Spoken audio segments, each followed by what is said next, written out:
Olá, meus irmãos e minhas irmãs, é uma alegria fazer essa reflexão missiológica, partilhando sobre a missiologia protestante, com foco na influência de Gisbertus Vultius na teologia do plantio de igrejas. Eu ouvi pela primeira vez sobre Vultius em uma disciplina sobre a história da igreja, ministrada pelo teólogo, historiador e também missionário holandês, reverendo doutor Francisco Leonardo. Isso quando eu ainda me encontrava nos primeiros anos de seminário. E foi inspirador. Não apenas pelo conteúdo profundo, mas especialmente por observar na vida e ministério do reverendo Francisco aqueles valores levantados por teólogos e pastores reformados desde os séculos XVI e XVII. Valores como a glória de Deus como motivo principal da vida e também da missão. A palavra de Deus como o norte da fé e do trabalho. E de forma particular, isso chamou muito a minha atenção, a conciliação entre a teologia e a piedade, entre a doutrina e a vida cristã. Desde então tenho refletido sobre alguns desses assuntos apresentados, estudados e defendidos por Vultius, sobre os quais continuo a aprender a cada passo.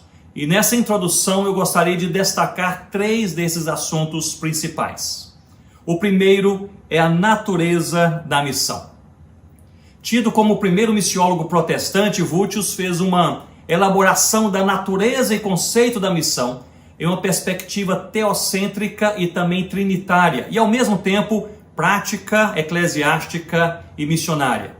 Não apenas fundamentou a compreensão da missão na palavra de Deus, explicando-a dentro de um arcabouço doutrinário reformado, mas também indicou como ela deveria ser vista, abraçada e praticada pela igreja em sua vida diária.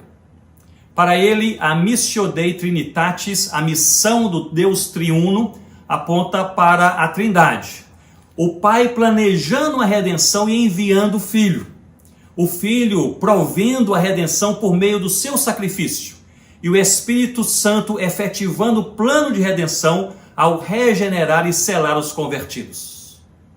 O segundo assunto é justamente o processo da missão.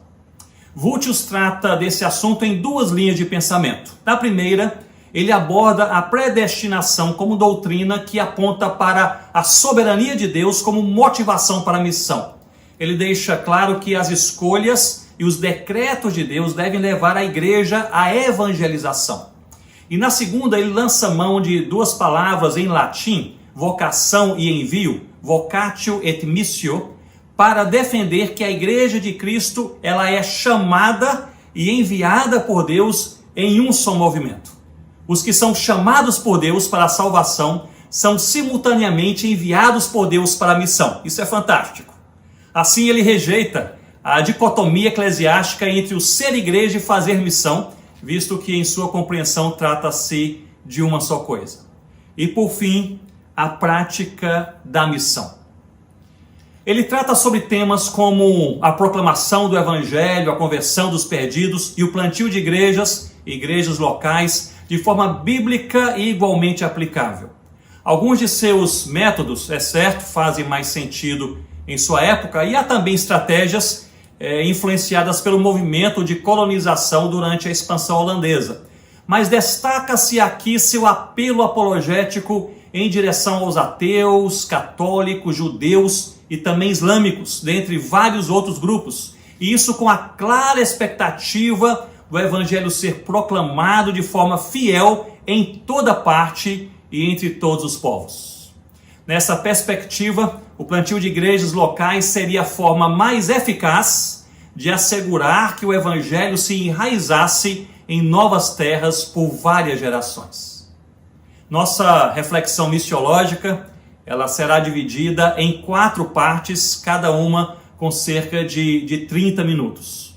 A primeira será a biografia de Gisbertus Vultius, quem ele foi, seu contexto, a sua vida e também a sua influência.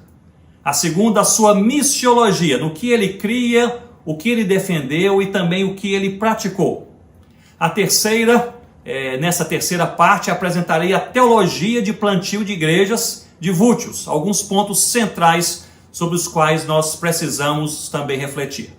E na parte final, na quarta parte, eu farei uma reflexão desses valores teológicos aplicados aos nossos dias, bem como algumas considerações sobre o plantio de igrejas em uma abordagem teológica e também prática.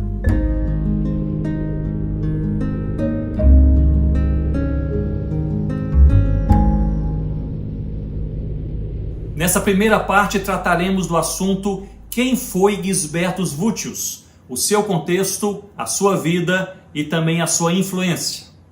Apesar de menos conhecido do que outros teólogos de sua época, especialmente por ter boa parte dos seus escritos traduzidos do holandês para o inglês apenas nas últimas décadas, e vale a pena aqui ressaltar que ele escrevia suas obras em latim.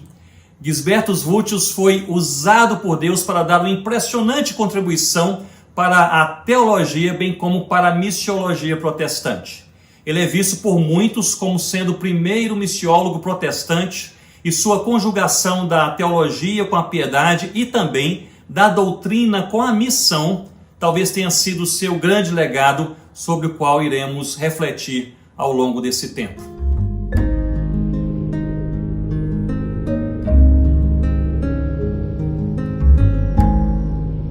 Inicialmente devemos observar o contexto no qual Vultius viveu e também exerceu sua influência mais imediata. O movimento de retorno às Escrituras teve início nos Países Baixos ainda nos séculos 14 e 15 com os Irmãos da Vida Comum. Esse era um movimento que enfatizava o estudo da palavra, a piedade e também a devoção. Era uma comunidade religiosa, pietista, fundada na Holanda do século XIV por Gerhard Groote, advogando uma vida de simples devoção a Cristo e promovendo a leitura da palavra, a oração e também a educação. Eles fundaram muitas escolas. Esse movimento influenciou a reforma protestante e ficou conhecido como devoção moderna. E dentre seus membros mais conhecidos está Tomás A. Kempis, autor do precioso livro A Imitação de Cristo. Aliás, se você ainda não leu esse livro, por favor, leia. Um livro preciosíssimo, A Imitação de Cristo. As influências da reforma protestante, com Lutero tendo seu apogeu em 1517, com a manifestação de suas 95 teses, aportaram nos Países Baixos debaixo de forte perseguição por parte das autoridades e também da igreja. E foi o reformador suíço Ulrico Zwinglio quem iniciou um impacto definitivo na região por meio do diálogo com pastores e teólogos dos Países Baixos.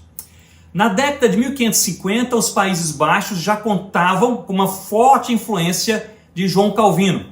E um passo fundamental no movimento da reforma foi a adoção da Confissão de Fé belga, escrita pelo belga Guido de Brès em 1561. E essa confissão de fé, ela visava alcançar os cristãos dispersos pelos Países Baixos. Ele foi martirizado em 1567 pela sua fé no Senhor Jesus, e essa confissão belga calvinista tornou-se o padrão doutrinário da Igreja Reformada na Holanda. Oficialmente, a Igreja Reformada holandesa surgiu na segunda metade do século XVI, quando os nacionalistas entraram em guerra com o soberano sobre aquelas terras, o rei católico Filipe II. Assim, a Holanda e a Espanha guerreavam, sendo os nacionalistas holandeses derrotados prolongadamente e, na verdade, milhares vieram a morrer. A independência chegou apenas em 1581 e os Países Baixos vieram a se dividir em 3 nações: a Bélgica, Luxemburgo e Holanda, sendo a Holanda majoritariamente protestante naquela época. Conhecida como a Era de Ouro holandesa, o país veio a experimentar riquíssimo desenvolvimento militar, comercial, científico, artístico e também religioso. E isso se estendeu por todo o século XVII e foi além. E foi assim, nesse contexto de forte influência reformada calvinista, de expansão marítima e também de desenvolvimento científico, comercial e militar entre os séculos XVI e XVII, que Vultius aparece.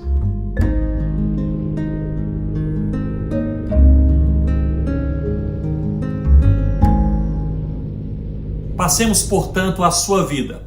Nascido em Heusden, nos Países Baixos, em 3 de março de 1589, Gisbertus Vultius perdeu seu pai ainda cedo, aos 8 anos de idade, sendo criado pelo ferreiro local.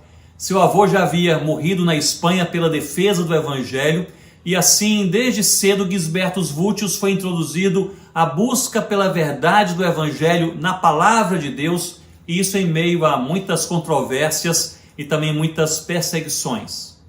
Aos 15 anos de idade, ganhou uma bolsa de estudos para ingressar na Universidade de Leiden, onde iniciou seus estudos teológicos que duraram de 1604 a 1611. E ele era um estudante voraz, levantava às 4 horas da manhã todos os dias para estudar hebraico, árabe e latim. Aliás, logo cedo, ainda estudante de teologia, ele preferia escrever seus trabalhos teológicos em latim. Logo passou a ser conhecido naquele seu meio por seu brilhantismo teológico, mas também pela sua piedade de vida.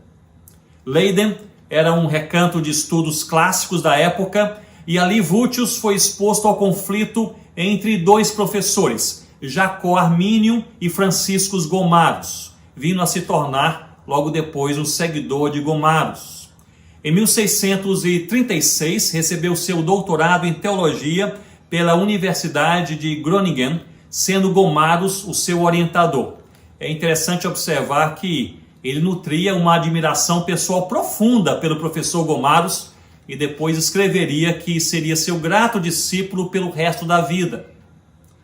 A posição de Armínio quanto à doutrina da graça e salvação defendia a cooperação humana no aspecto volitivo de decisão quanto a aceitar ou não a salvação em Cristo.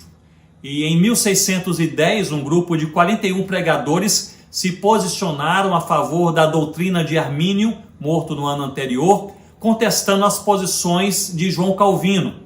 Esse documento ficou conhecido como 5 artigos da remonstrância, e seus apoiadores eram conhecidos como remonstrantes. Os seguidores de Gomarus defendiam uma posição calvinista da soberania de Deus em predestinar, salvar e condenar, sem a interferência ou mérito da volição humana. E foi justamente nesse contexto de grande contenda, não apenas no centro teológico em Leiden, mas em todo o país, que foi convocado o Sínodo de Dort, em Dordrecht, na Holanda, que se reuniu por 7 meses, vindo a aprovar a posição calvinista quanto às doutrinas da graça e também da salvação, culminando assim no que passou a ser conhecido logo depois como 5 pontos do calvinismo. E são eles: a depravação total, a eleição incondicional, a expiação limitada, a graça irresistível e a perseverança dos santos. Ficou conhecido pelo acróstico TULIP, em inglês, com as iniciais de cada sentença.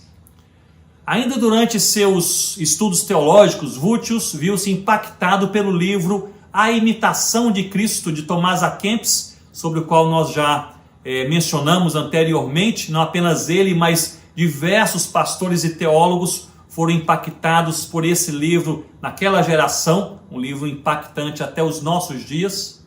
E em seus estudos e sermões era perceptível a sua intencional busca pela conciliação do conhecimento com a piedade, da teologia com a devoção.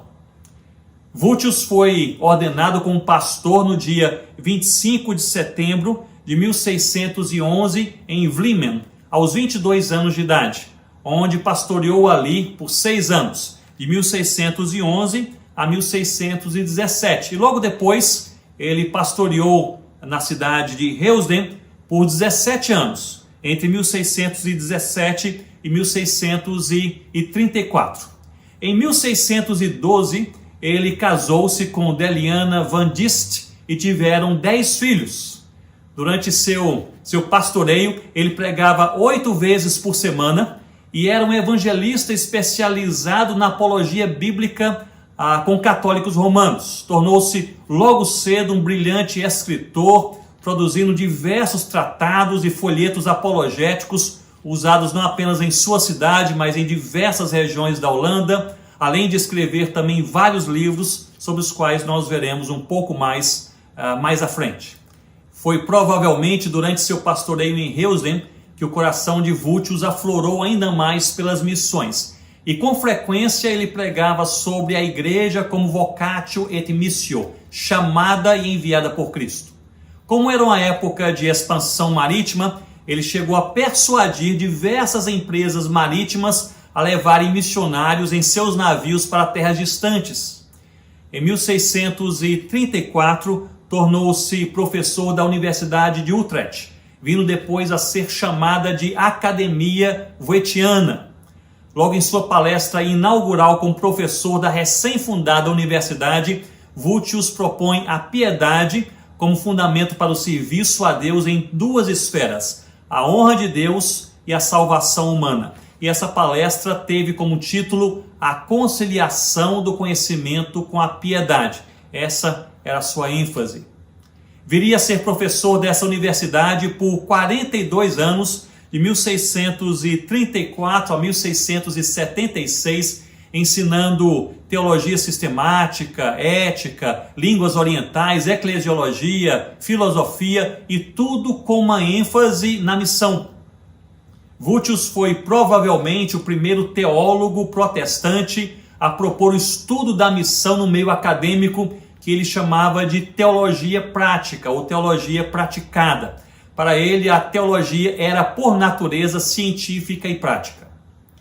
De forma audaciosa, Vultius ele pretendia também integrar a igreja à academia teológica em uma mão dupla. Por um lado, a igreja deveria enviar para a universidade teológica os seus jovens para serem preparados teologicamente, e por outro lado, a universidade deveria promover a piedade, não apenas o conhecimento intelectual, a esses jovens.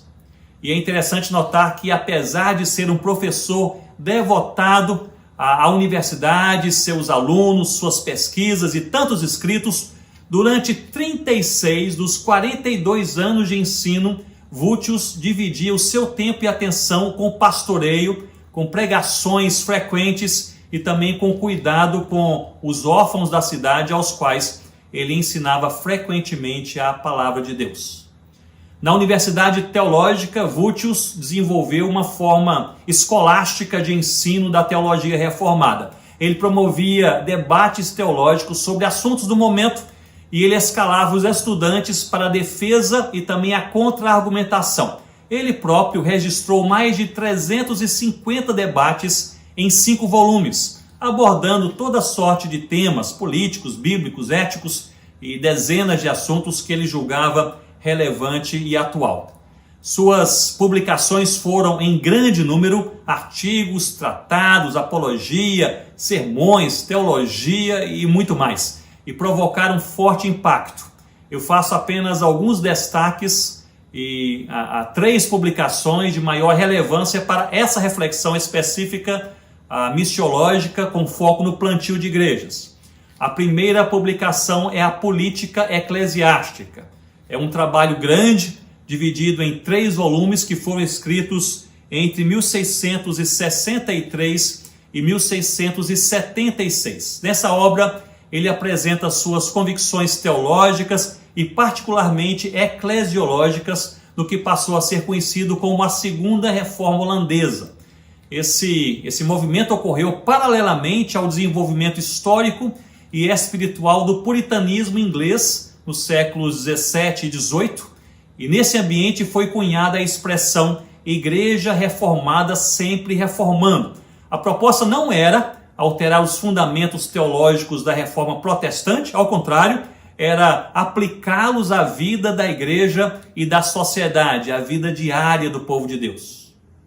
A sua obra De Plantatione Ecclesiarum, tratado sobre plantio e plantadores de igrejas, é parte da já mencionada política eclesiástica e abrange de forma detalhada a eclesiologia aplicada às missões desenvolvida por Vultius. É uma obra fantástica, uma verdadeira eclesiologia missionária que orientou a expansão missionária da época a partir da Holanda. Eu fico particularmente impressionado com Vultius nessa obra, pois ele trata de assuntos antigos de forma bem atual e de forma necessária em nossos dias. Ele fala sobre a necessidade dos plantadores de igrejas serem enviados por igrejas locais ou suas denominações. Ele fala sobre o perfil bíblico desses plantadores e também a expectativa de autonomia das igrejas plantadas para que possam de fato florescer. Destaco também o livro, esse já publicado em inglês, Spiritual Desertion, algo como abandono espiritual, escrito por ele e seu pupilo Johannes Honebeck. Esse provavelmente a melhor obra para compreender a proposta de conciliação entre doutrina e piedade, teologia e vida cristã proposta por Vultius. É um reflexo de seus ensinos teológicos e pregações na defesa de uma vida submissa a Deus e seus decretos, o que inclui o reconhecimento das provações e tentações. Vultius afirma que, nesse livro, que a ausência da provisão de Deus para com os seus filhos, permitindo que caiam em seus próprios pecados e desejos carnais, serve ao propósito de abater seus espíritos, causando profundo descontentamento com o pecado e com o mal, levando a um arrependimento real e profundo. Por toda a sua vida adulta, Vultius ele foi uma pessoa bastante combativa. Fosse por meio de suas publicações, preleções ou posicionamentos, por cerca de 10 anos, ele combateu abertamente a filosofia de René Descartes e apresentou o racionalismo cartesiano como um perigo para a igreja, visto que apresenta o homem como a medida para todas as coisas. Foi também um árduo opositor do arminianismo, desde a universidade até os seus últimos dias, resistiu a pregadores que ele considerava místicos, que não baseavam suas pregações na exposição bíblica ou faziam interpretações além do que o texto bíblico afirmava. Combateu o governo quando percebia que o direito da igreja era questionado, defendendo que a igreja deveria ter total independência do Estado. Combateu a igreja quando percebia que essa igreja flertava com o Estado e também os seus benefícios. Portanto, ele foi um homem combativo. E esse espírito custou-lhe certo grau de isolamento dos demais teólogos e pastores, vindo sua teologia e influência serem mais reconhecidas em um momento avançado da sua vida. É bom afirmar nessa altura que, apesar de combativo, Vultius era um homem piedoso, tanto na devoção a Deus, entendendo que o conhecimento sem a piedade de coração o afastaria da verdade do Senhor, como também em suas atitudes diárias, em família e com as pessoas ao seu redor, em que se dedicava às pessoas mais carentes naquela sua região, daquela sua cidade, com bastante devoção. Durante seu pastorado, frequentemente era encontrado ensinando o catecismo aos órfãos e crianças mais pobres da sua cidade. Ele faleceu em 1º de novembro de 1676, aos 87 anos de idade. Naquela época, seus estudantes já se posicionavam como professores em quase todas as universidades e igrejas da Holanda, além de diversos outros países, como a Escócia e também a Inglaterra. Ele foi sepultado no que hoje é a Catedral Católica de Utrecht. E assim nós pensamos não apenas em Vultius, mas também pensamos agora em sua influência.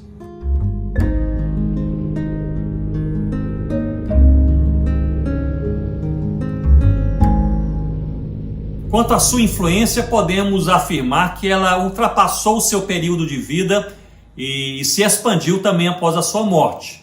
Os cânones de Dort, resultado final do sínodo reunido na cidade de Dordrecht, em que Vultius foi um dos principais participantes, é um farol teológico ainda em nossos dias. Sua contribuição teológica, eclesiológica e missiológica permanece ainda sendo pesquisada, compreendida e expandida a cada dia.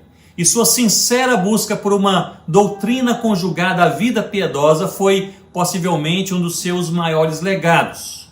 Mas é também importante enfatizar, até onde compreendo, que foi sua convicção da adoração, honra e glória de Deus como fundamento da missão que levou Vultius a desenvolver uma visão ampla de missão, não impositiva, não coercitiva, associada dos interesses políticos, visando apenas a conversão dos perdidos e o estabelecimento de igrejas locais em toda parte para a glória de Deus. Essa bandeira só lhe deu glória somente a Deus, aplicada à missão, rendeu muitos frutos ao longo dos séculos que viriam e ainda permanece viva e forte em nossos dias. Vultius inspirou centenas de estudantes, teólogos, pastores, missionários em sua geração e de forma específica influenciou alguns indivíduos que se tornaram conhecidos pelo desenvolvimento teológico, filosófico e pastoral a partir de sua fundamentação teológica calvinista. Podemos citar inicialmente Johannes Hornbeck, um jovem brilhante, fora da curva, que aos 6 anos de idade já lia em latim e ainda na adolescência tornou-se aluno do curso de teologia de Vultius. Escreveram juntos o clássico que já mencionei, Abandono Espiritual, seguiu os passos do seu mentor, foi professor da mesma universidade, vindo também a expandir a missiologia de Vultius em uma obra interessantíssima com o título Sobre a Conversão das Populações Nativas da Ásia e América. Abraham Kuyper, já no século XIX, no início do século XX, foi também diretamente influenciado pela teologia de Vultius, fundador da Free University em Amsterdã e primeiro-ministro dos Países Baixos entre 1901 e 1905, Kuyper utilizou Atos 13 para fundamentar o ensino missiológico de Vultius, desenvolvendo os pontos missiológicos apresentados por Vultius em sua Plantatione Ecclesiarum, sobre o plantio de igrejas, o tratado no qual ele tratava sobre plantio e plantadores de igrejas. Esses pontos foram organizados em forma de perguntas. Quem envia? Para quem são enviados? Por que são enviados? Qual o perfil dos enviados? Como são eles enviados? A que os enviados devem atentar? São perguntas que resumem em boa medida a missiologia de envio de plantadores de Vultius, e ampliada, e estudada e aplicada também por Kuyper.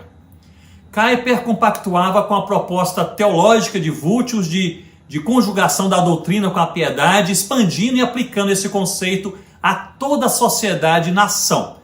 Manifestou de diversas formas que sua paixão e motivo de vida era ver as ordenanças de Deus estabelecidas no convívio doméstico do lar, nos currículos e práticas escolares e na ética e também na conduta do Estado, promovendo a Bíblia como luz que guia e levaria toda a nação a render graças a Deus. Era uma das máximas de Kuyper. Kuyper defendia a reforma não apenas da igreja, mas da sociedade, a partir da palavra de Deus. Esse talvez tenha sido um dos seus maiores legados. Diversos outros teólogos foram influenciados diretamente pela teologia de Vultius e alguns construíram profundas reflexões missiológicas sobre tais fundamentos, como os 2 Bavinks. O primeiro, Hermann Bavinck, é um teólogo renomado, autor da Dogmática Reformada, que é um dos mais aclamados estudos teológicos de todos os tempos. Ele foi influenciado por Vultius, sobretudo em sua teontologia, no aspecto trinitário de Deus. Mas foi seu sobrinho, o Johann Hermann Bavinck, já no século XX, quem se especializou na missiologia de Vultius. Ele foi pastor da Igreja Reformada Holandesa e também missionário na Indonésia. Foi também professor de missões e teologia prática na Free University de Amsterdã, seguindo os passos do seu tio. E a sua publicação, Uma Introdução da Ciência das Missões, é nessa publicação que ele promove diversos conceitos de Vultius, como a glória de Deus como máxima da missão, a evangelização intencional e apologética aos perdidos, e também o plantio de igrejas. E esse ponto é um ponto muito importante, o plantio de igrejas como forma de enraizar o evangelho entre as nações e segmentos culturalmente distintos, por várias gerações. E ali ele distingue evangelização de plantio de igrejas. Nesse livro, Bavinck desenvolve o conceito proposto por Vultius, a abordagem helêntica, que significa convencimento ou apologia. Trata-se de uma abordagem, uma área de estudo teológico associada diretamente à missão da igreja, não apenas apresentando o evangelho, mas defendendo e convencendo os demais sobre a verdade e a importância do evangelho. É interessante também mencionar que após a Segunda Grande Guerra, missiólogos passaram a falar abundantemente sobre a Missio Dei, e isso em boa parte influenciados pela missiologia de Vultius e seus seguidores. Mas vale a pena aqui mencionar uma distinção. O conceito de Missio Dei de Vultius é distinto daquele que atualmente se apresenta, ou seja, da concepção mais generalista do que é missão de Deus, a missão de restaurar ou conciliar todas as coisas, e que assim a igreja é chamada para participar dessa missão. Para Vultius, Missio Dei era usado como originalmente foi apresentado no século IV, como a Missio Dei Trinitatis, ou seja, a missão do Pai ao amar os perdidos e enviar o Filho, a missão do Filho em derramar o seu sangue e promover redenção, e a missão do Espírito Santo chamando e convertendo aqueles pelos quais o Filho morreu. Tratava-se, portanto, da compreensão de que a Trindade Santa, o Deus Pai, o Deus Filho e o Deus Espírito Santo, havia se envolvido com a redenção do perdido. Nessa medida e nessa compreensão, a participação da igreja nessa Missio Dei, ou nessa Missio Dei Trinitatis, era, portanto, proclamar essa verdade do Pai, do Filho e do Espírito Santo por toda parte, a evangelização. Bem, esse é um assunto amplo que requer um estudo específico, mas faço aqui apenas essa nota e essa distinção. O certo é que a influência de Vultius se estende até nossos dias. Suas elaborações teológicas e práticas lançam alicerces sobre reflexões missiológicas profundas e atuais, e talvez sua maior influência e legado tenha sido na intencional e necessária mistura entre doutrina e piedade. Tal ênfase aponta para vidas submissas às verdades bíblicas e uma incessante busca por uma existência compatível com a fé. Um dos resultados dessa convicção foi o ensino de uma teologia que deveria ser praticada, a teologia prática, que envolve todas as áreas da vida e da missão. Outro resultado, não menos importante, foi sua eclesiologia, que por natureza poderíamos talvez chamar de missionária, compreendendo a igreja como vocatio et missio, chamada para a salvação e enviada para a missão ao mesmo tempo, resultado de um só movimento de Deus. Se você quiser se aprofundar nesse tema, sugiro o estudo de Romanos capítulo 1, versos 1 a 5 e particularmente o verso 5. Ali o apóstolo Paulo ele diz que a igreja recebeu de Deus, por meio do Senhor Jesus Cristo, duas coisas: graça e apostolado. Eu entendo que ele se refere à graça para a salvação e apostolado para a missão, um só movimento. E possuía ali um propósito específico. Ele afirma ao fim do versículo 5: para a obediência por fé entre todos os gentios. É Deus amando, salvando, chamando e enviando o seu povo para que pela obediência, pela fé, não por obras ou por esforço ou habilidade humana, o seu povo seja salvo. Isso não tem limites ou fronteiras, mas abrange todos os gentios. E ao fim dessa mesma carta, lá no capítulo 16, já na doxologia, Paulo expõe o motivo dessa Missio Dei Trinitatis, missão do Deus triuno, e a obediência da igreja proclamando o evangelho entre as nações, o sentido, o motivo de tudo isso. Ele simplesmente resume dizendo a glória de Deus. A glória de Deus. Tudo que somos, tudo que fazemos, que seja Deus glorificado em nome do Senhor Jesus.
Iniciemos a parte 2, a missiologia de Gisbertus Vultius, o que ele creu, defendeu e também praticou. Para Vultius, Deus não é apenas o centro do universo e da igreja, mas também da própria teologia. A centralidade de Deus e a singularidade de Cristo são fundamentos sobre os quais toda revelação deve ser compreendida.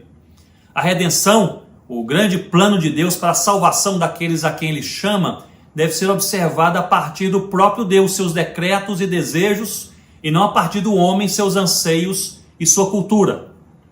A missão para Vultius, portanto, é trinitária, movida pelo amor do Pai, pela obediência do Filho e pelo poder do Espírito Santo, a Trindade em missão. Nessa perspectiva, o Deus triuno promove a missão para a redenção do seu próprio povo e a glória do seu próprio nome. A teologia de Vultius busca uma plena conciliação, uma plena relação entre a razão teológica e a piedade espiritual, como já vimos. O seu conceito de teologia prática aponta justamente para isso, a prática da teologia em busca da piedade da vida que glorifica a Deus. Portanto, trata-se mais da busca por uma vida compatível com a fé do que como essa expressão teologia prática é usada atualmente para se referir ao ministério pastoral de ensino e das missões. Essa teologia, digamos assim, praticada, desembocaria em piedade e missão.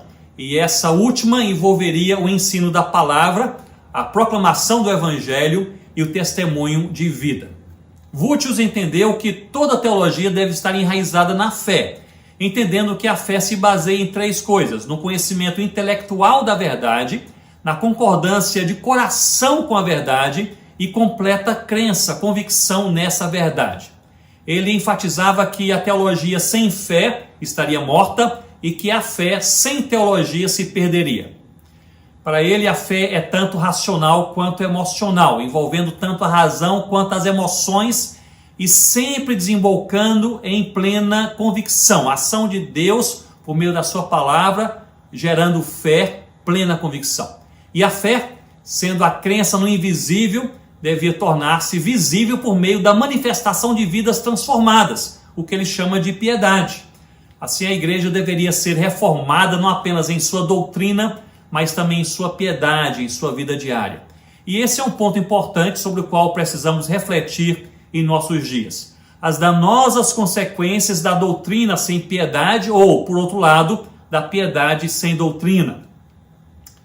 Para Vultius, a teologia deveria estar enraizada na graça, que promove toda a ação de eleição, chamando e convertendo os perdidos por meio do amor de Deus, o sacrifício de Cristo e a ação do Espírito Santo, gerando plena redenção dos perdidos, e tudo isso para a glória de Deus.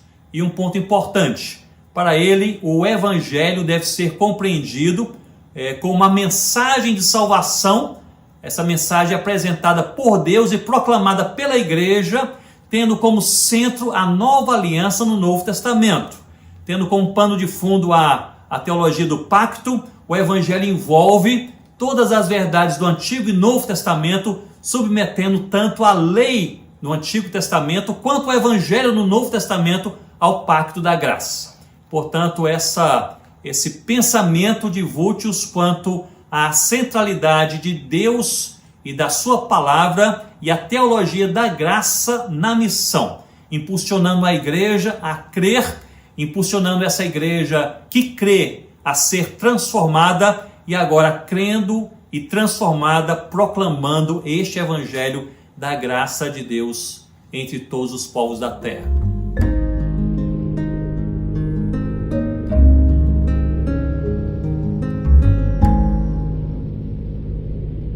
Pensemos agora nos fundamentos. Em minha compreensão, a teologia da missão de Vultius nasceu a partir de alguns fundamentos e eu destaco justamente 4 deles. O primeiro era seu próprio entendimento de que a teologia deveria ser prática, ou seja, praticada. Isso é notório em seus escritos, em seus sermões, em sua ênfase teológica. Dessa forma, todo o conhecimento de Deus revelado em sua palavra, teria como alvo a prática desse conhecimento para a piedade, a missão e a glória de Deus. O segundo fundamento foi justamente a sua compreensão teológica dos decretos de Deus, predestinando e chamando para si, por meio da redenção em Cristo Jesus, pessoas de todas as nações. A predestinação seria, assim, a prova doutrinária de que a missão tem origem em Deus, é realizada por Deus e desemboca na glória de Deus. O terceiro fundamento seria a natureza de sua eclesiologia, compreendendo a igreja como chamada e enviada, vocatio et missio, como nós já falamos, ao mesmo tempo, não separando, não dissociando essas duas verdades. Esse entendimento eclesiológico foi demonstrado em suas publicações e também o seu estilo de vida e ministério, conjugando a edificação da palavra com a proclamação do evangelho. Seu ensino acadêmico na universidade e suas pregações bíblicas na igreja caminhavam lado a lado com seus esforços diários de apologia e evangelização, tanto perto quanto como longe.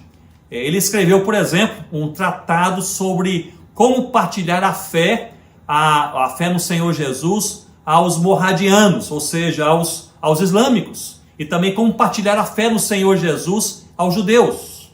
E por fim, o quarto fundamento seria a sua convicção de que a finalidade de todas as coisas é a glória de Deus e que Deus é também glorificado, esse ponto é importante, quando perdidos se convertem, são redimidos e são inseridos na igreja de Cristo por meio de igrejas locais.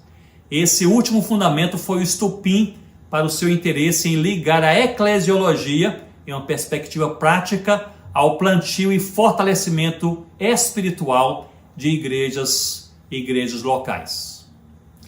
Muito bem, esses 4 fundamentos, dentre outros, certamente levaram Vultius a desenvolver a sua missiologia. Mas precisamos reconhecer que houve também uma forte influência do contexto. Durante o seu tempo, diversas terras e diversos povos passaram a ser conhecidos e Vultius se posicionou promovendo a convicção bíblica, teológica, de que a Igreja de Cristo possui responsabilidade perante os perdidos, todos os perdidos, passando a focar mais e mais na missão. Vultius, dessa forma, passou a enfatizar cada vez mais os não cristãos, tornando seu ministério profundamente missionário. E devemos aqui ressaltar a influência de João Calvino sobre Vultius. Para isso, tenhamos em mente que a reforma protestante do século XVI foi um avivamento teológico, espiritual e também missionário. Esse contexto sobre a reforma protestante é muito importante para entendermos a mente, a teologia e a prática de Vultius. Na perspectiva missionária da reforma protestante, a reforma despertou a igreja para a tradução, a leitura e a distribuição da palavra por toda parte. Antes da reforma, notem comigo que a Bíblia estava disponível em menos de 10 línguas e hoje, graças a Deus, encontra-se traduzida e distribuída total ou parcialmente em 2.500 idiomas em todo o mundo. Apenas na cidade de Genebra, em meados do século XVI, sob a orientação de João Calvino, havia 38 oficinas tipográficas, como pequenas gráficas, para a reprodução da Bíblia e panfletos apologéticos, envolvendo mais de 2.000 pessoas no trabalho de impressão e distribuição de material bíblico para países vizinhos, mesmo sob risco de encarceramento ou morte. Calvino promoveu a pregação intencional do Evangelho e plantio de igrejas, sobretudo na França, mas também em vários outros países da Europa e mesmo no Brasil com os huguenotes. Entre 1553 e 1562, a Igreja Reformada de Genebra enviou para a França centenas de missionários, organizando cerca de 2.000 igrejas e 2.000 escolas confessionais em todo o país. Naquela época, a França contava com uma população de mais ou menos 3 milhões de pessoas, 2.000 igrejas. Apenas no ano de 1561 foram enviados para a França 142 missionários genebrinos. Esses modelos e práticas de João Calvino influenciaram diretamente Vultius, centenas de outros teólogos e pastores reformados nas décadas seguintes. Podemos, portanto, aqui afirmar que ser calvinista era crer na Bíblia como palavra de Deus, na salvação pela graça mediante a fé dada por Deus, na soberania de Deus sobre tudo e todos, em todo o tempo, e na proclamação do Evangelho centrado em Jesus Cristo, e tudo isso para a glória de Deus. Isso era ser calvinista. Os fundamentos de Vultius, porém, não se alicerçavam apenas na observação da eclesiologia missionária de Calvino e outros reformadores, mas, sobretudo, na maneira como esses reformadores compreendiam a missão na palavra de Deus. Comentando Isaías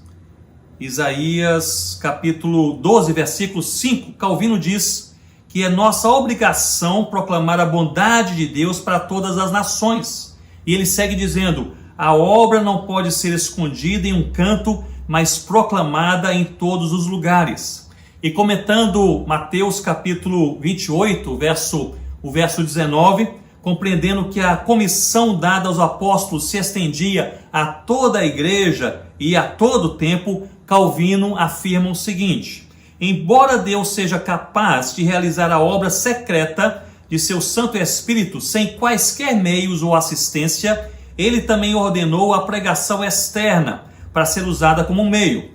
Mas para torná-la um meio efetivo e frutífero, ele escreve com seu próprio dedo em nossos corações aquelas palavras que ele fala aos nossos ouvidos pela boca de um ser humano. Muito bem, essas compreensões teológicas e bíblicas de Calvino e dos reformadores influenciaram abundantemente Vultius em sua missiologia. Esses fundamentos moldaram a visão e convicção de Deus, que era algo contagiante. Como a Holanda e a Inglaterra se tornaram poderosas nações portuárias em sua época e especialistas em navegação, Vultius defendia que a expansão marítima era providência de Deus para a expansão do Evangelho.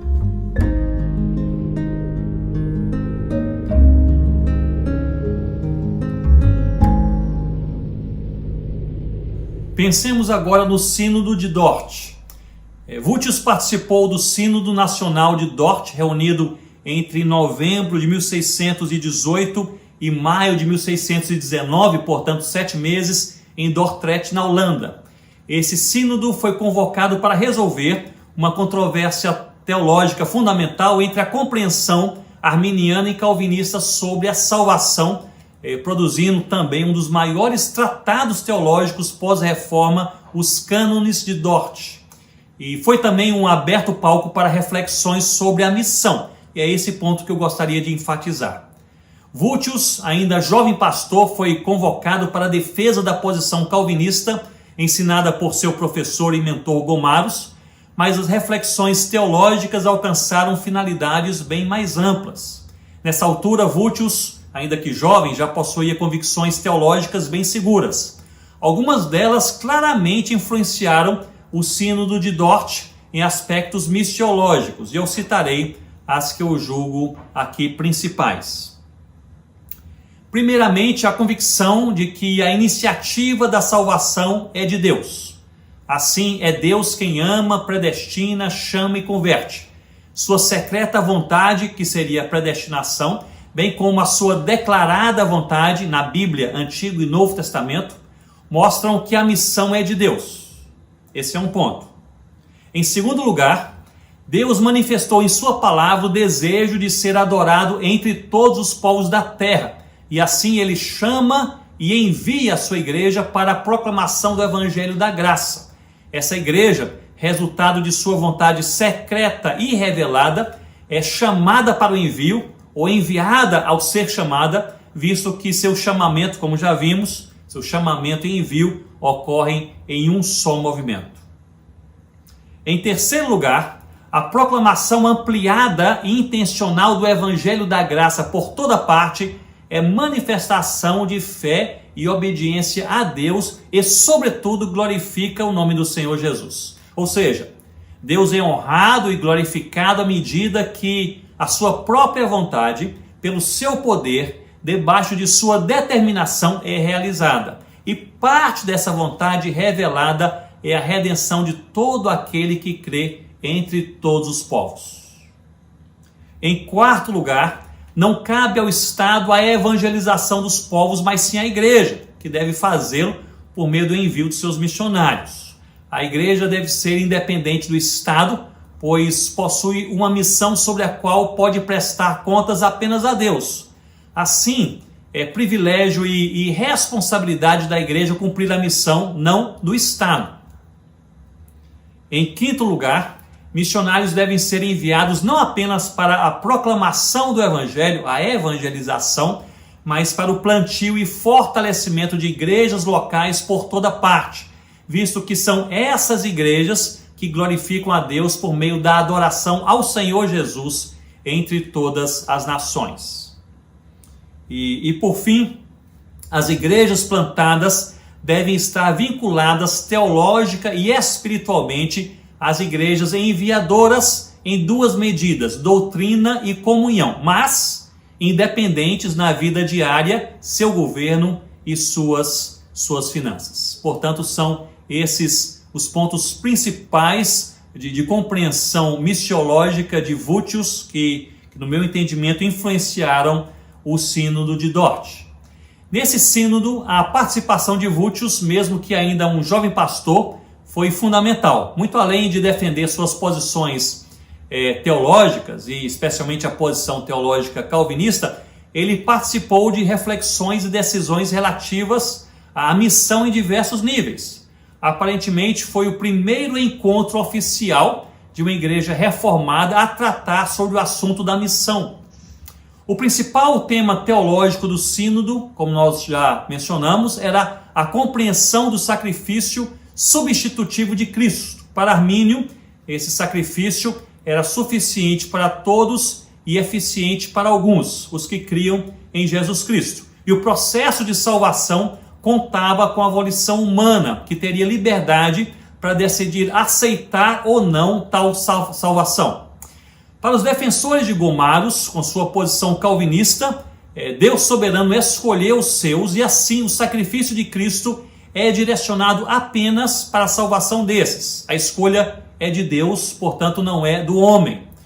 Nesse debate teológico, possivelmente antevendo a argumentação de que a evangelização se tornaria desnecessária perante a doutrina da predestinação, esse ponto é importante, Vultius enfatizou que a convicção na doutrina da predestinação não deveria enfraquecer a pregação do evangelho aos perdidos, mas, ao contrário, reforçá-la, pois a igreja era convidada por Deus para proclamar aos escolhidos a redenção em Cristo, a fazer parte dessa grande missão orquestrada pelo próprio Senhor.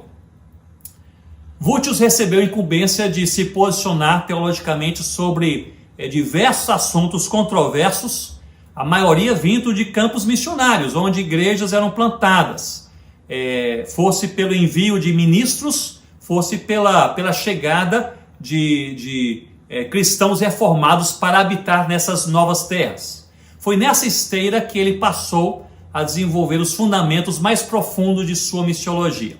Gostaria de dar alguns exemplos. O sínodo de Dort concluiu que no leste indiano, a língua local deveria ser usada para uma fluida comunicação com o povo local. E que crianças, quando abandonadas, elas deveriam ser adotadas pelas famílias cristãs, reformadas, como uma forma de cuidado amoroso e também do ensino da fé em Cristo Jesus. Sobre judeus, se deveriam ou não ser evangelizados, esta era uma pergunta da época, o sínodo se posicionou positivamente, explicando que, apesar de fazerem parte biologicamente do povo escolhido por Deus, os judeus careciam, igualmente a quaisquer outros povos, do evangelho da salvação no Senhor Jesus, portanto deveriam ser alvo também da evangelização.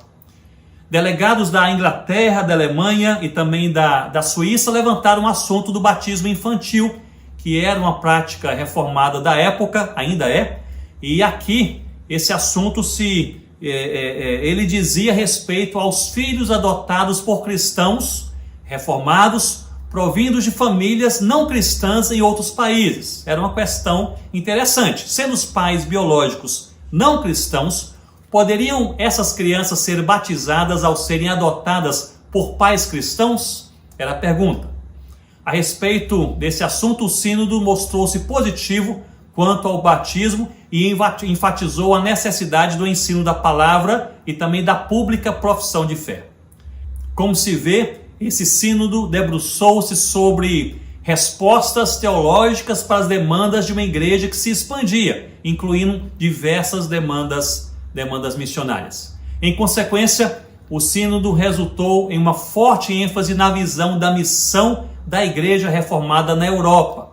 Antes do sínodo de Dort, em 1620, havia apenas 9 ministros enviados para o leste indiano como missionários. Após o sínodo, eles eram 24. E anos depois, em 1640, já eram centenas de pastores ordenados e cristãos não ordenados com fins missionários espalhados por vários países. Um dos assuntos destacados por Vultius no sínodo era o plantio e sustentabilidade das igrejas além da terra natal. Esses assuntos seriam por ele apresentados pelas publicações Seleções Teológicas, escritas entre 1648 e 1669, e também Política Eclesiástica, escrita entre 1663 e 1676. Como já mencionei, escreveu também um tratado sobre a evangelização dos muçulmanos e para isso estudou a língua árabe e se aprofundou nos escritos islâmicos para assim chamá-los a um debate apologético e só então depois apresentar-lhes o evangelho. Os cânones de Dort são essencialmente missiológicos. O capítulo 2, artigo 5, ele é chamado por alguns como a Carta Magna das Missões. E eu lerei essa parte, apenas uma pequena parte, esse artigo 5, diz assim: a promessa do Evangelho é que todo aquele que crê no Cristo crucificado não pereça, mas tenha a vida eterna. Essa promessa deve ser anunciada e proclamada sem discriminação a todos os povos e a todos os homens, aos quais Deus, em seu bom propósito, envia o Evangelho com a ordem de se arrepender e crer. Esse artigo tem sido compreendido por vários como sendo a Carta Magna das Missões nos cânones de Dort. Esse documento teológico que influenciou profundamente a igreja naquela época e vem influenciando a igreja ao longo dos séculos.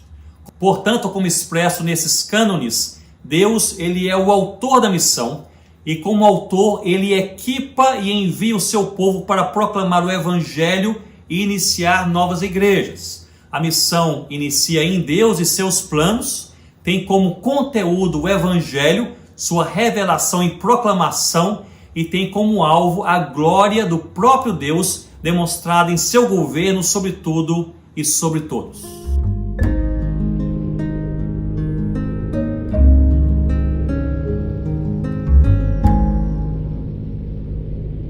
Quanto à sua missiologia, exploremos os pontos fundamentais. Vultius, ele entendia que o centro da missão não eram os perdidos, mas Deus. Não era a igreja ou mesmo o Estado, mas Deus. A missão, assim, ela teria início em Deus, no seu amor e nos seus decretos, e finalizaria em Deus sua honra e sua glória. Tal missão, sendo fundamentalmente divina, é exercida por Deus em toda a sua plenitude revelada, portanto, por essência, a missão é teocêntrica. Como eu já mencionei, o termo latim missio Dei aponta hoje para diversas posições que ganharam novos e ampliados significados ao longo da história, desde quando foi originalmente cunhado no século IV por Aurelius Augustinus para descrever os atos do envio da Trindade, o Pai, o Filho e o Espírito Santo na missão redentora. Essa Missio Dei Trinitatis, destacada por Vultius, aponta para o Pai planejando a redenção por meio do seu amor e por meio da eleição, da predestinação, o Filho provendo redenção por meio do seu sacrifício, o seu sangue derramado por todo aquele que crê, o Espírito Santo efetivando o plano de redenção, regenerando, selando os convertidos, e tudo isso, o Pai, o Filho e o Espírito Santo chamando e enviando a sua igreja para que essa mensagem seja conhecida entre todos os povos da terra. E um dos textos mais usados por Vultius nessa argumentação teológica era Efésios capítulo 1, dos versículos 3 a 14. A glória de Deus era outro assunto missiológico com grande destaque na missiologia de Vultius. Sobre a glória de Deus como alvo final da missão, Vultius ele entendia que Deus é glorificado na salvação dos perdidos, que é a conclusão do plano de redenção do Senhor Deus sobre o seu povo, e isso espalhado por toda a terra e todas as gerações. Aparentemente ele não elaborou muito sobre outros assuntos como a justificativa da ira de Deus sobre os perdidos, e a sua ênfase foi principalmente sobre 3 assuntos: a predestinação, a salvação e a manifestação da glória de Deus. Um ponto também de grave importância para Vultius é que ele compreendia a grande comissão dada pelo Senhor Jesus aos seus apóstolos em Mateus capítulo 28, versículos 16 a 20, que essa grande comissão havia sido apenas parcialmente cumprida na era apostólica, numa posição semelhante à posição de João Calvino. E assim essa grande comissão deveria continuar ao longo de toda a história e vida da igreja por toda parte. Ele compartilhava essa posição dos reformadores e discordava da exegese proposta por outros teólogos que viam naquela época a grande comissão em Mateus 28 como tendo sido entregue e concluída na era apostólica no primeiro século. Quanto ao processo da missão, ele entendia que se daria por meio de 2 agentes. Esse ponto é um ponto importante, pois faz uma ponte para a eclesiologia que temos aqui chamado de eclesiologia missionária de Vultius. O primeiro agente promotor da missão, como já vimos, é o próprio Deus. É Ele, Deus, quem promove a missão a partir de sua própria natureza, seus desejos, seus decretos, sua soberania. É Ele quem chama e envia a sua igreja para proclamar a sua vontade em toda a terra e chamar todo o seu povo, em todos os povos, em todas as gerações. E o segundo agente é justamente a igreja. Não havia, nem foi defendido por Vultius, uma função específica de missionário, pois para ele todos os ministros da palavra fossem pastoreando uma igreja na Holanda ou destacados para um país distante, deveriam proclamar a salvação de Deus para os perdidos. Ele entendia que a igreja local, o presbitério, que é a reunião dessas igrejas, o sínodo ou a denominação, deveriam enviar tais ministros, no caso missionários, baseando-se em Atos capítulo 13. Você bem se lembra quando a igreja em Antioquia envia Paulo e Barnabé aos gentios. E ele utilizava Romanos capítulo 10, versículo 15, para defender que ninguém fosse enviado sem estar ligado ou ser referendado por uma igreja, opondo-se assim a missionários independentes, ou seja, sem vínculo com uma igreja local, ou com um conjunto de igrejas, ou com uma denominação.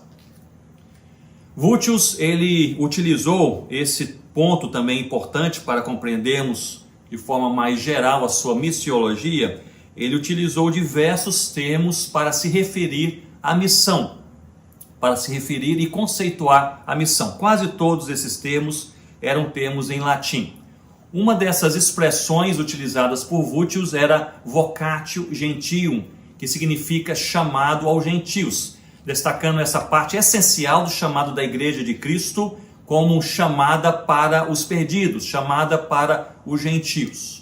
Outra expressão mais específica dentro dessa missão geral, e parece que Vultius ele possui essa concepção de uma missão geral e de várias missões específicas, e a mais destacada como missão específica para ele era Plantatio Ecclesiae, que significa plantio de igreja. Ele advogava assim que esse seria um alvo específico ao chamado geral da igreja do Senhor Jesus aos gentios, ou seja, a igreja ela é chamada a proclamar a mensagem do evangelho a todos e particularmente promover, facilitar o nascimento de igrejas locais em toda parte. Sob a influência de João Calvino, Vultius ele entendia a missão como a extensão do reino de Cristo pela transformação espiritual de indivíduos e também transformação da face da terra por meio do enchimento do conhecimento de Deus. Vocês vão perceber em sua literatura que Vultius ele sempre ou quase sempre utilizou um formato escolástico tanto para escrever como para ensinar, como também para debater. E o formato escolástico de sua teologia da missão se deve à influência de Tomás de Aquino, sendo o seu conteúdo, o conteúdo da sua missiologia, conteúdo teológico calvinista. E esse conteúdo baseado em 2 pontos principais. A consciência do decreto de Deus ao amar, escolher e chamar os pecadores, ou seja, a soberania de Deus, levando a igreja a pregar intensamente o evangelho de Cristo por toda parte e mais adiante a sua ênfase na soli Deo gloria, ou seja, glória somente a Deus, como ele se referia à honra de Deus como alvo maior da missão. Ele utilizava essas expressões de maneira constante, parece que possuíam para ele o mesmo significado, que o alvo final da missão era a glória de Deus ou a honra de Deus, e algumas vezes utilizou também a expressão a exaltação do nome e da pessoa de Deus. Na missiologia de Vultius, especialmente em um recorte bem específico, que era a relação da igreja com o mundo nessa missão proclamadora do evangelho do Senhor Jesus, Vultius ele entendia que havia 3 classes ou 3 categorias de perdidos. Isso é bem importante porque Vultius ele faz uma ligação muito clara entre a sua compreensão dessas classes, essas categorias de perdidos, orientando a igreja a agir com a sua evangelização de uma maneira específica para cada uma dessas classes, o que ele chama também de abordagem helêntica. Ele entendia, portanto, que havia 3 categorias de perdidos: aqueles que professavam outras religiões não cristãs. Em segundo lugar, os que professavam a fé cristã, mas ele os chamava de heréticos, especialmente aqui tratando os místicos, ou seja, aqueles que professavam Cristo, mas rejeitavam a palavra de Deus. Professavam Cristo de acordo com seus pensamentos, suas conjecturas, as suas experiências especialmente, mas rejeitavam completamente a palavra de Deus, portanto ele os considera heréticos. E os que se dividiram ou deixaram a fé cristã por algum motivo, seguiam a fé cristã, mas a abandonaram em algum momento. Muito bem, para os que professavam outras religiões, essas religiões não cristãs, Vultius ele defende que era necessário primeiramente expor os erros de interpretação religiosa a partir dessa religião e somente depois apresentar-lhes o evangelho, ou seja, uma abordagem apologética. E por isso ele estudou, por exemplo, árabe e se aprofundou nos estudos islâmicos para escrever um tratado de apresentação do evangelho aos islâmicos. Também fez isso aos judeus e teve como alvo também outras religiões, ou seja, religiões não cristãs, seguidores de religiões não cristãs.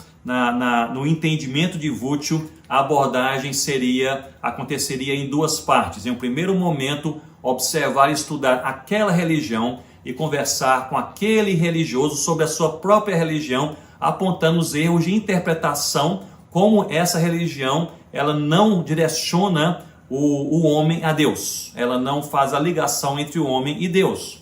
E somente em um segundo momento, apresentar o evangelho, especialmente o Senhor Jesus, como essa ponte, esse único caminho, essa ligação para Deus. Aos demais, ou às demais categorias, estes místicos que rejeitavam a palavra, mas se diziam cristãos, e aqueles que eram cristãos ou seguiam a fé cristã por algum motivo. Vultius, nós bem sabemos, não cria que o cristão convertido a Cristo poderia perder a salvação, mas ele cria que havia muitas pessoas que seguiam a fé cristã mesmo sem serem convertidos ao Senhor Jesus e por algum motivo deixam então de seguir, mesmo que seguiam por tradição e agora nem isso mesmo fazem. Há essas duas categorias que possuem aí uma plataforma, um ponto de ligação cristão. Ele crê que a igreja deveria evangelizar diretamente, ou seja, não haveria nenhum pré-evangelismo, deveria então a igreja abordar diretamente com o evangelho a partir da palavra de Deus. Portanto, essa categorização de Vultius, ela é importante em sua missiologia, especialmente pensando em sua teologia prática ou sua teologia praticada quanto à evangelização, pois Vultius ele está aqui observando o mundo da época, observando a relação dos perdidos com a fé cristã, a falta de relação, ou alguma relação sem a palavra, ou alguma relação só com a tradição. Ele propõe, portanto, abordagens diferentes para audiências diferentes que precisam, portanto, e ele menciona isso umas 2 ou 3 vezes, pelo menos em sua política eclesiástica. Ele menciona que a necessidade de compreensão, e vocês vão se lembrar o conceito de Vultius quanto à fé. O primeiro passo é a necessidade de compreensão da verdade de Deus. Portanto, essa necessidade de compreender de fato o Evangelho era para Vultius, em sua missiologia, algo muito importante. Aparentemente, Vultius ele não enfatizou em sua teologia, em sua missiologia, a compreensão reformada do sacerdócio universal dos santos. Provavelmente pelo contexto de disputa e definições teológicas e eclesiásticas naquela época, deixando de lado essa compreensão que seria depois explorada e aprofundada e ampliada por Norman Bavinck em sua dogmática reformada, esse compêndio teológico de referência, e ampliada também por seu sobrinho, o Johann Norman Bavinck, sobrinho de Norman Bavinck, em sua publicação, eu creio que já mencionei, uma introdução à ciência das missões, apontando que toda a igreja é chamada para toda a missão. Portanto, essa ênfase sobre toda a igreja, não apenas os ministros, mas toda a igreja é chamada para toda a missão. Essa ênfase nós encontramos na teologia ou na missiologia de Vultius, mas sem muito destaque. Nós encontramos de uma maneira mais destacada, ampliada, em uma exploração mais aplicável na missiologia de Johann Norman Bavinck, em sua introdução à ciência das missões. Portanto, esse assunto foi também, podemos ver, ele foi abordado por Abraham Kuyper, que compreendia a necessidade da reforma não apenas da igreja, e talvez tenha sido esse um dos grandes legados de Kuyper, mas uma reforma também da sociedade a partir da palavra de Deus vivida pelo povo de Deus. Então são assuntos que foram introduzidos por Vultius em sua missiologia e foram explorados e ampliados por outros dos seus seguidores aí décadas e séculos depois. A missiologia de Vultius foi usada como plataforma teológica para diversos movimentos que vieram após ele, décadas e séculos depois. Não irei aqui discorrer sobre tais movimentos, mas eu queria fazer apenas uma menção. É importante observar que o pai das missões modernas, William Carey, nascido em 1761, tendo morrido em 1834, ele aplicou o conceito do amor de Deus, amor pela igreja e pelo mundo, associado ao conceito da obediência da igreja como fundamento da grande comissão em Mateus capítulo 28. Seu impacto, o impacto de William Carey e toda a sua missiologia, a sua prática missionária, impacto, portanto, missiológico e também eclesiológico, ele foi sentido de forma abundante em sua época e se ramifica até os nossos dias como um dos mais importantes impulsos na evangelização do mundo nos últimos séculos. Eu aqui destacaria que Carey e Vultius, eles possuíam muitas similaridades teológicas, e também similaridades práticas, como por exemplo, aqui vai o destaque, a glória de Deus como máxima da missão. Ou seja, toda a missão, toda a participação missionária da igreja na proclamação do Evangelho do Senhor Jesus visa e deve visar e apontar para a exaltação do nome do Senhor Jesus Cristo. Outra similaridade também era a ênfase no plantio de igrejas por toda a terra, ou seja, essa perspectiva de uma missão geral e uma missão particular parece ser algo similar na teologia e na prática de Carey e Vultius. A proclamação do Evangelho, em um recorte mais específico, a facilitação do nascimento de igrejas locais para o enraizamento do Evangelho em toda a terra, especialmente em novas terras. Uma diferença entre eles era a compreensão eclesiológica. A eclesiologia, até mesmo por viver em épocas bem diferentes e com controvérsias bem diferentes, a eclesiologia de Vultius era uma eclesiologia mais institucional e a eclesiologia de Carey poderia falar que talvez fosse uma eclesiologia mais descentralizada. Carey, ele enfatizava a obediência da igreja cristã universal a partir de cada cristão no cumprimento da grande comissão, abrindo portas assim para a criação e desenvolvimento de iniciativas missionárias em forma de agências, por exemplo. Vultius, ele entendia a missão a partir da igreja instituída, local ou territorialmente, em uma perspectiva institucional, como única agência que deveria enviar missionários. Eu entendo que ambas contribuições fortaleceram a obra missionária ao redor do mundo em diferentes contextos e diferentes épocas, respondendo também a diferentes demandas e no meio de diferentes controvérsias. William Carey, com suas iniciativas descentralizadas e fundamentadas no amor aos perdidos e obediência a Cristo, e Vultius, com sua ênfase na missão de Deus e responsabilidade da igreja, que é chamada e ao mesmo tempo enviada para a missão. Portanto, apenas fazendo aqui essa colocação sobre a relação teológica entre Vultius e Carey e como a teologia de Vultius fundamentou boa parte dos movimentos missionários que vieram após ele, especialmente essa fundamentação teológica na glória de Deus como alvo final da missão, nessa igreja que é chamada e enviada ao mesmo tempo e nessa perspectiva da existência de uma missão geral proclamadora do Evangelho a todos em toda parte e também um pouco mais específica na facilitação do nascimento de igrejas locais, especialmente em novas terras, novos povos não cristãos, a fim de que o Evangelho não apenas passe por lá em uma geração, mas seja enraizado por meio de igrejas locais em várias gerações. Apenas fazendo aqui esse destaque, essa correlação entre a teologia de Vultius e Carey e também nessa distinção eclesiológica entre Vultius e Carey.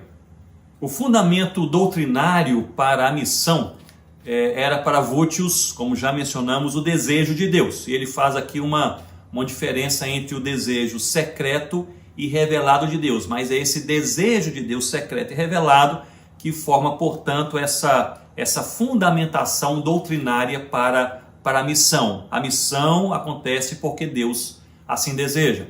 E ele, portanto, ele entendia que a missão promovida por Deus, a qual chama a sua igreja, ou qual chama a sua igreja para dela participar, essa missão deveria se fundamentar em 4 atitudes. E aqui ele está agora enfatizando as atitudes da igreja chamada e enviada por Deus na missão, para a salvação e para a missão. A primeira atitude é a proclamação do Evangelho para a conversão dos perdidos. Portanto, a igreja possui uma responsabilidade e privilégio de proclamar o Evangelho para a conversão daqueles que estão perdidos. Em segundo lugar, o envio de pregadores para todas as terras e todos os povos. Portanto, aqui cabe essa ênfase intencional, não apenas enviar pregadores para os locais próximos ou locais distantes, mas para todas as terras e todos os povos. Em terceiro lugar, esse recorte mais específico, o plantio de uma igreja local, ou de igrejas locais. O Evangelho não deveria apenas passar pelas terras e passar pelos povos, mas deveria se enraizar entre eles por meio de igrejas locais. E em quarto, a glória de Deus. E aqui, essa glória de Deus nessa parte da sua missiologia, ou podemos até chamar da sua eclesiologia missionária, a igreja em missão, era a glória de Deus praticada, não um conceito teológico da glória de Deus apenas, como é parte de toda a sua teologia, mas agora com uma teologia praticada. A igreja apontando para a glória de Deus, exaltando a Deus enquanto faz missões. Ou seja, a igreja não defendendo o seu nome, mas o nome de Deus. A igreja não apresentando o seu programa, mas o evangelho de Deus.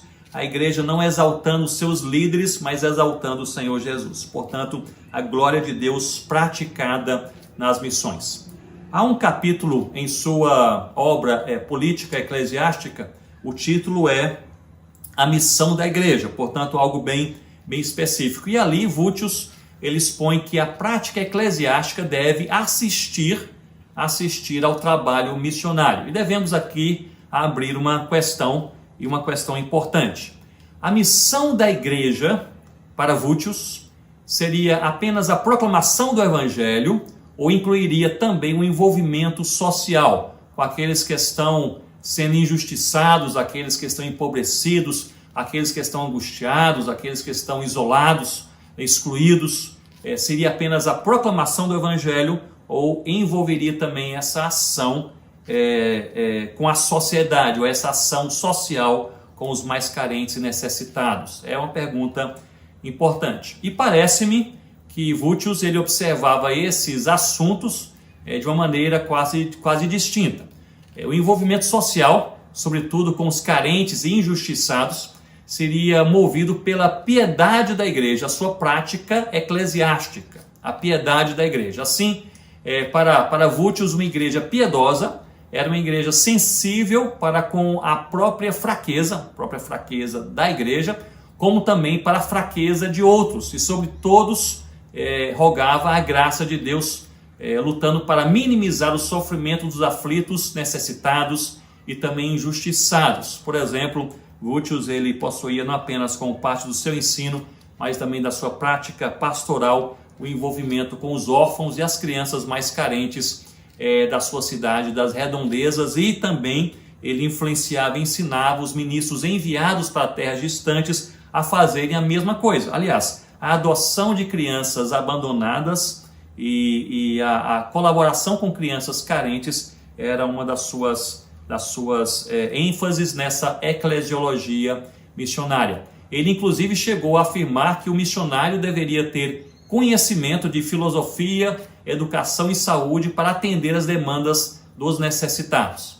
É certo, porém, que o cerne da missão da igreja, na compreensão de Vultius, era a pregação do evangelho do Senhor Jesus. E a ação social com os necessitados era um resultado da piedade dessa igreja, ou seja, dessa igreja sendo igreja, segundo a palavra de Deus, sensível para com aqueles que estão também em sofrimento. Esse tema viria a ser elaborado e desenvolvido por alguns outros teólogos mais à frente na história, sobretudo, e eu menciono novamente, Kuyper, que compreendia o evangelho como fonte de transformação para a igreja e também para a sociedade, à medida que essa igreja vivia o evangelho segundo a palavra de Deus. Isso conclamando que todo salvo em Cristo era chamado por Deus para a missão e que deveriam, segundo suas habilidades naturais, na percepção de Kuyper, seus dons espirituais e também as oportunidades sociais, a igreja deveria sempre ser sal que salga e luz que brilha na sociedade. Vultius ele não se deteve, não ampliou esse assunto, ele foi mais ampliado décadas e séculos depois por alguns dos seus seguidores. Ao escrever sobre a missão, ou seja, ao desenvolver a sua missiologia, é certo que Vultius ele promove puramente a proclamação do evangelho, provavelmente por sua compreensão teocêntrica e trinitária da missão. Se a missão ela é de Deus e reflete a ação da Trindade Santa de Deus para a redenção eterna humana, e a igreja chamada e enviada por Deus para proclamar o cerne dessa missão, a mensagem a ser proclamada é simplesmente Jesus Cristo. Portanto, este é um ponto central na missiologia de Vultius. Por outro lado, defendeu também que a proclamação dessa mensagem deve estar impregnada de piedade, o que em última análise envolve chorar com os que choram e socorrer os aflitos e necessitados. Teologicamente, porém, Vultius parece departamentalizar tais assuntos, sendo o primeiro piedade e o segundo missão, ou seja, para Vultius ele fazia essa diferença. A